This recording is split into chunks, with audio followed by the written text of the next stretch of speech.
अस्सलाम वालेकुम स्टूडेंट्स। आज एक इंपॉर्टेंट टॉपिक डिफाइन कर रहा हूं और ये है बी प्लस यूज टू का इस्तेमाल। आदी होना एक तो होता है यूज टू, ये माजी की आदत को शो करता है, जैसे ही यूज टू रन, उसमें इज एम आर नहीं आता। आई यूज टू प्ले क्रिकेट, मैं क्रिकेट खेला करता था, इसमें इज एम आर नहीं आता। लेकिन यहां पर बी, ये बी का मतलब है is am are was were, जो बी की फॉर्म्स होती हैं।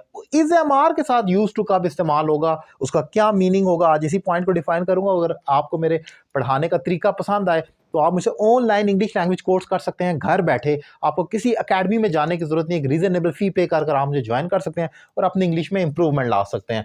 बी प्लस यूज टू का इस्तेमाल कहाँ करना है, एग्जाम्पल के साथ देखेंगे। आदी होने को शो करता है, किसी चीज के आप आदी हो जाते हैं तो उसको आपके, जिसको आप दूसरे लफ्जों में हैप्चुअल कहते हैं। आदी होना ये एक वर्ड है जिसका मतलब है आदी होना, किसी चीज के आप आदी हैं, I M habitual of it.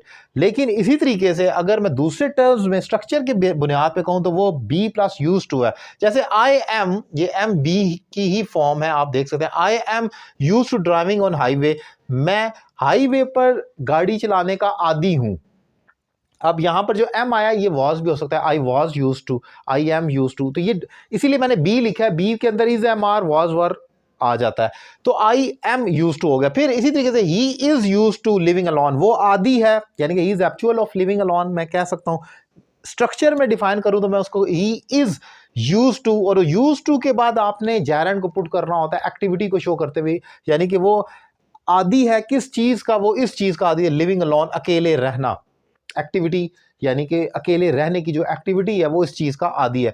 अच्छा, अब इसमें इंपॉर्टेंट पॉइंट ये कि इसमें हमेशा आई एन जी ही नहीं आएगा, आप कोई नाउन भी लिख सकते हैं। For example, I am not use to this weather. अब यूज टू के बाद ये जो वेदर है ऑब्वियसली एक नाउन है, वो आ गया, हम उसको भी लिख सकते हैं। या I am not use to with this car, मैं इस गाड़ी का आदी नहीं हूं। अब वो कोई, मैं एक्शन की बात नहीं कर रहा, मैं तो एक चीज की बात कर रहा हूं, इस गाड़ी का मैं आदी नहीं हूं बिल्कुल भी, जैसे मैंने यहां पर लिखा वेदर। अब इसी तरीके से I have got use to with him, अगर कोई आगे किसी शख्स की बात की जाए तो आप ये भी कह सकते हैं कि मैं अब आदी हो गया हूं, I have got use to with him, मैं उसके साथ का आदी हो चुका हूं, यानी कि मुझे उसके साथ की आदत हो चुकी है।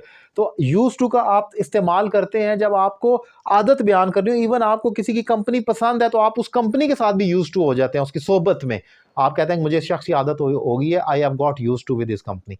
तो ये एक स्ट्रक्चर है जो मैंने डिफाइन किया है, बहुत इंपॉर्टेंट और कॉमन भी है, जगह जगह इस्तेमाल हो रहा होता है। और आपको ये मालूम होना चाहिए कि ये कम्पिटिटिव एग्जाम में जो स्ट्रक्चर्स आते हैं उसमें बहुत इस किस्म की चीज़ें पूछी जाती हैं, एमसीक्यूज में भी हो सकता है, लिहाजा इसका जानना अहम है। जो मैंने डिफाइन किया, लेक्चर कैसा लगा अपनी राय का इजहार करें। और ऑनलाइन क्लासेस के लिए नंबर आपकी स्क्रीन पर मौजूद है, रमज़ान में क्लासेस चल रही हैं, आप इस मौके से फ़ायदा उठा सकते हैं और अपनी इंग्लिश में एक ज़बरदस्त इंप्रूवमेंट ला सकते हैं। Thank you very much.